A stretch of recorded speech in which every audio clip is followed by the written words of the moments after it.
guys, it's Shelley here. Welcome to my channel and thank you for joining me today.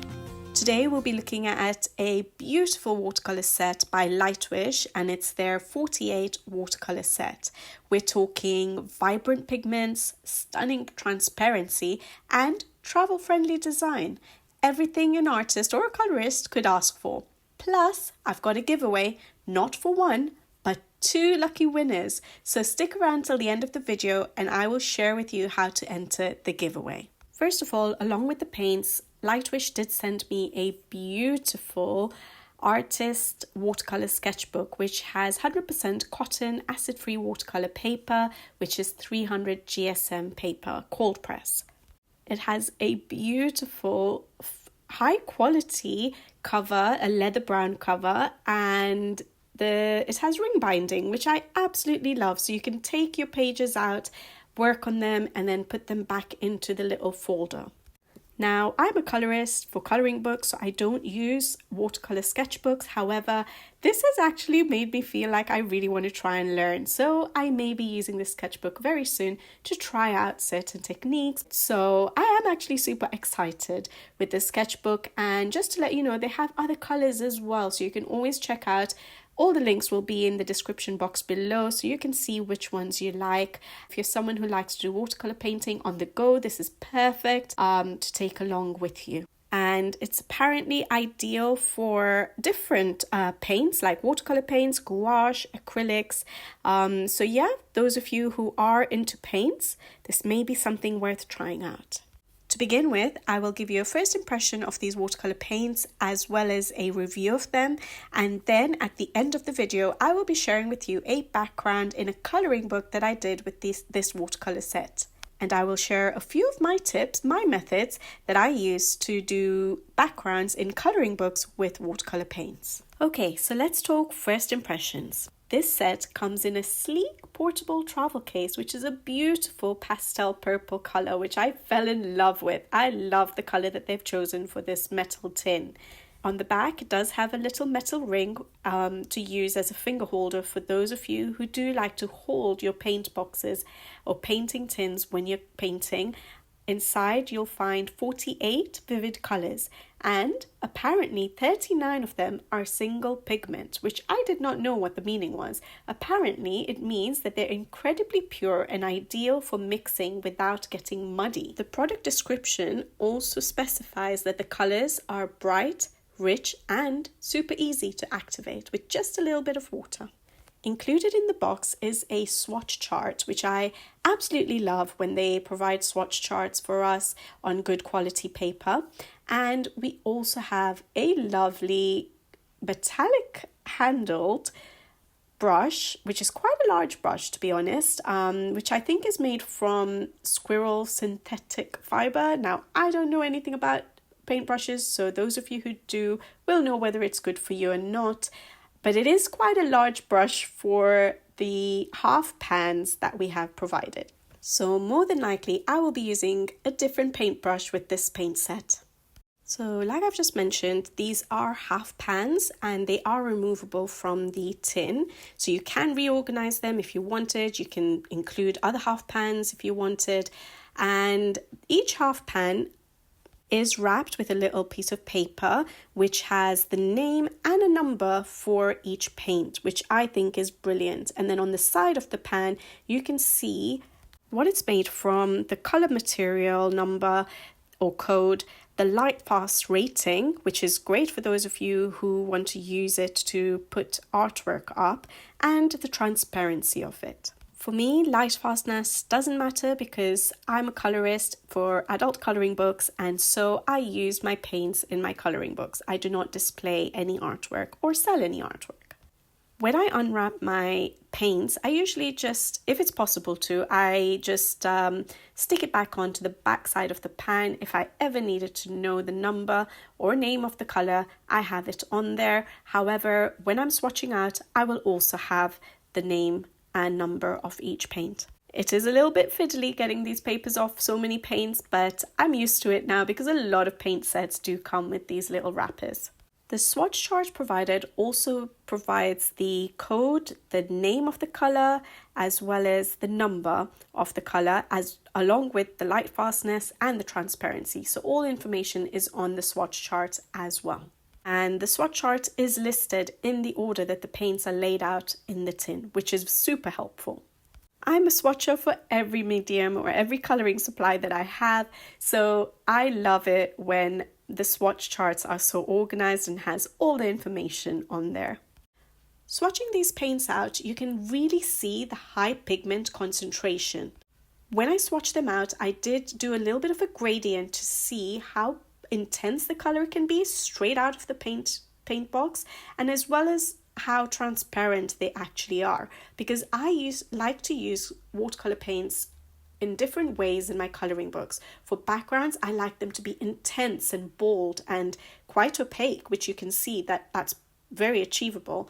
And in as basing or painting the main elements on a page, I like them to be a bit transparent and more subtle. We have such a beautiful color range in this palette, and I especially love the blues, the purples, the reds as well in this set. In any medium that I have, I always look for a nice dark indigo, and this set definitely provides that. And for backgrounds, I tend to go a lot for blues, greens and pinks, actually, I've noticed. And this set definitely has beautiful options for those backgrounds. Talking about backgrounds, let me get started on showing you how I have done a background in Hannah Carlzone's Witch's Cottage using this set of watercolor paints from Lightwish. Guys, I'm still a beginner when it comes to watercolor paints and definitely a work in progress. And I will try to show you share with you my tips on how I do backgrounds with watercolor paints in coloring books. They will be very beginner friendly tips because I'm a beginner myself. And of course, I'll be using this 48 color set from Lightwish to do the background. My first tip, and I think it may be the most important tip, is always test your coloring book paper first, because not all coloring books have paper that are going to hold the amount of water you're going to need to use with watercolor paints. Those of you who have been on my channel who know my coloring style will know that my favorite pencils are watercolor pencils, specifically the Albrecht Dürers by Faber-Castell. And I tend to use those pencils in every single coloring book that I own, no matter what the paper is like. However, I need very little water to activate those pencils and to work with them. With watercolor paints, you need a lot more. The next tips are probably very basic, and that is use of water. So I would have 2 cups of water next to me, 1 for dirty water, 1 for clean water. And I always dip my paintbrush when I've used it with some paint on it, first into the dirty water and then go into the clean water. And then the other thing is have a towel that you use or allocate to your watercolor painting and dab it off on that. I don't use paper towels like I normally use with Albrecht Dürer pencils, again because I'm using a lot more water. So I use a towel which I can wash and reuse again and again. The next thing is there are different qualities of paints, just like every other supply that we have in our, available to us as colorists or artists. And so, choose your watercolor paints wisely. These watercolor paints that I'm using here from Lightwish, as you can probably see on screen, are working really well. So I would recommend these paints, but there are plenty of other paints out there, artist grade paints that you can also check out. Then, just as I do for my coloring, I always put a protective sheet behind the page I'm working on anyways, but I would definitely recommend it with watercolor paints in case you end up putting too much water while you're painting and it does bleed through. So watercolor paints don't technically bleed through paper if you're working on good quality paper. However, if you do get the page too wet, there is a risk that it will bleed through. So protect the pages behind the one you're working on. I also use washi tape, making sure that they're not too sticky, to protect the page adjacent to them where I'm working on. And then I also use an additional sheet over the top to make sure that I don't get any paint onto the adjacent page as well. Now the next thing would be a paintbrush, and to be honest, I don't have any advice about paintbrushes because I do not know anything about paintbrushes. I just know the paintbrushes that I own and what works for me. So I have one which came with one of my watercolor paint sets. I think they might be the Pretty Excellence paint set, and I really like this paintbrush. It works for me when I'm using watercolor paints, so I tend to use this. Different paintbrushes will have, you can get a different thickness of paintbrushes, as you saw the one which came with this particular paint set. And I think thicker paintbrushes, and depending on the fiber or the hairs that are on the brush, it'll hold a certain amount of water. I would go for a paintbrush that doesn't hold too much water, so I have a little bit more control with my painting or with the water that I'm applying to my page. But the one I'm working with is perfect for me. So yeah, find a paintbrush that works for you. And finally, the other thing I would recommend is possibly using a paint palette to mix your paints on, or to remove a certain amount of paint from the paint pan onto the palette and use it off the palette to do your painting, rather than using it directly from the paint pan. The reason I'm saying this is because you use a lot less paint. However, in this case, or in any case when I do my backgrounds, I actually use them directly from the paint pans, because as I mentioned, when I do the backgrounds with watercolor paints, I actually like that intense bold effect, more opaque, and so I like to use it directly from the paint pan so that it is not diluted when I'm applying it to the page, and so I don't have to work as hard to get that intense opaque color. So see what works for you. If I was using the paints for basing or coloring the main elements, then I would probably water it down a bit, use it off a palette, so that the paint was more translucent. There are different techniques that you can use with watercolor paints. For example, the wet on wet technique, the wet on dry technique, and in this case I used the wet on dry technique. So my paper was dry and I was using wet paint on dry paper. This wet on dry technique will give you a bit more control and sharper edges to your work than the wet on wet, where you will just drop a little bit of paint on a wet piece of paper and you would let that paint just spread naturally and not really do much to it. So for me as a beginner, I think this wet on dry technique is a little bit easier to work with, but it does help to work fast and make sure that the edges of where you've applied the paint and you're going to apply a different color to, so blending edges, don't dry up, so that it all blends really well. I think it's a great technique for creating gradients and bold color backgrounds. And like I said, because I'm a beginner, it works for me. It is a great option for beginners because you can build up the colors slowly, fix mistakes easily. Watercolor paints is actually quite a forgiving medium in a way to work with.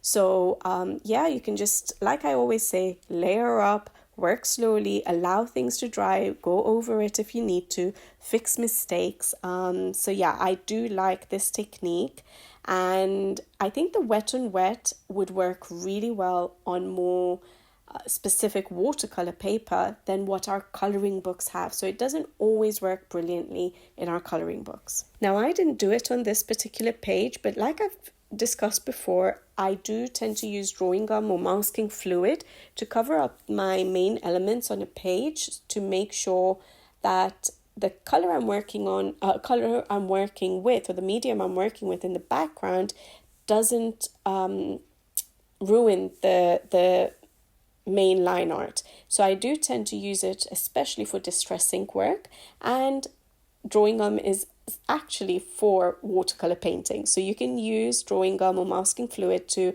mask your line art so that when you're working with the watercolor paints, you're not risking the paints going onto your line art. I was working quite carefully. If you're going to be quite fast, then I would recommend using something like masking fluid. And if you're going to take it a little bit easier and slower, like I always tend to do, then you don't really need to mask it. But you have that option there. I've sped up the video, but there are certain areas where you may see me go in with the paintbrush and I sort of lift a bit of color. So it is actually quite easy. Well, not easy, but you can correct certain mistakes. So for example, if you put too much water in a particular spot on your page, you can take a clean paintbrush, a wet clean paintbrush, and just put it over that excess water that you've applied, and it just soaks up the water, so it sort of dries it up a little bit.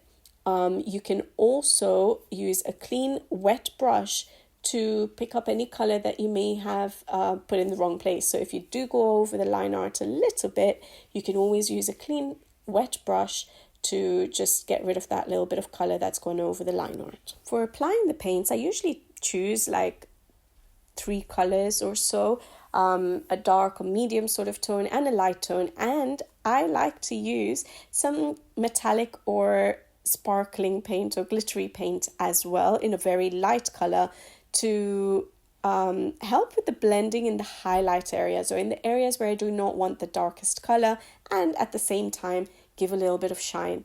So I did use it from, I think it was my Paul Rubens palette that I have bought online. I think it's 48 colors, metallic colors, watercolor paints, and I love doing that sort of effect. I usually tend to work from my darkest color for the background, with my darkest color in the areas I want the darkest, working towards areas that I'm going to keep as a highlight, and gradually going from my darkest, medium to light tone. And then if I'm using a glittering or metallic paint, I use that in the highlight area as well. But I sometimes tend to put that little bit of glittering or metallic paint in the darker areas too.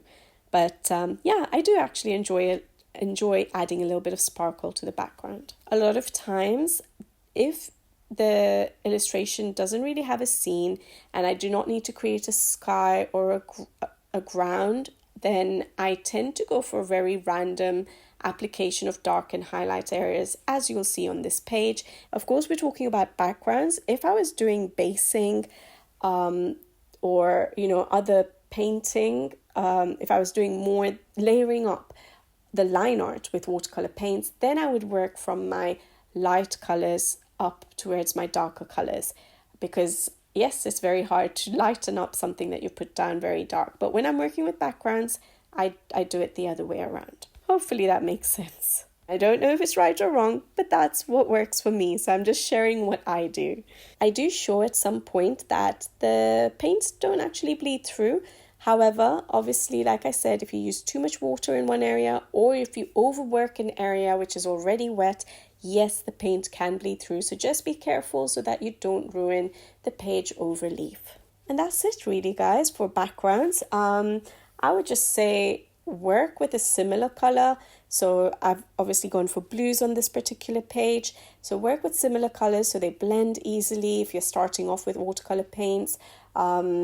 And just experiment and play around. And I'm still playing around and figuring it all out, but I'm enjoying it. And it's really easy to do a sort of a quick background, and one which looks fairly professional or just lifts your game, ups your game for your page when you use watercolor paints. And I think it's a brilliant background medium for Hannah Carlson's pages, especially the ones which don't have scenes and you're wondering what shall I do with the background. It's actually a great choice, and so I'm glad that I'm taking the plunge and trying to play around with paints now as well, because I think I was always very scared to try and I didn't want to ruin pages. But remember, you can always cover up your mistakes with some black acrylic paint if everything goes wrong. So overall, I'm super impressed with these Lightwish 48 watercolor paints, and I think they are so vibrant, they're a good quality, and they've been so easy to use as a beginner. And so it's wonderful to be able to use artist grade quality paints and get such good results when I don't have that much knowledge about watercolor paints. whether you're painting at your desk like I do, or if you're on the go and you want to paint on the go, I think this is a great watercolor paint set to have. And yeah, it brings a little bit of a professional touch to any page that you're working on. So I would recommend these paints. All right, guys, now it's giveaway time. So, like I said, I'm giving away not one, but 2 of these Lightwish watercolor sets to 2 lucky random winners. And all the thanks goes to Lightwish, who have agreed to collab with me and have been very generous with this giveaway. How do you enter the giveaway? So the first thing is, make sure you like this video, make sure you subscribe to the channel as always, and make sure you leave a comment in the comment section below. The comment must have the word enter to enter the giveaway. If it doesn't, it will not get picked up as a comment for the giveaway. So comment below, make sure you write enter, and maybe tell me what you would paint with this paint set if you did win it. So yeah, is it something in a coloring book? Is it something from scratch? Let me know. I would love to know what you would do with these watercolor paints. I'm going to leave this giveaway open until August the 26th, which is a Saturday. So August 26th, I will pick the 2 winners randomly, but you will just have to make sure you follow the steps that I've mentioned to enter the giveaway. So guys, all the best, good luck, and yeah, I hope you guys enjoyed the video. And I'll be back with you guys again soon. So until the next time, take care, thank you for watching, and see you in the next one. Bye-bye.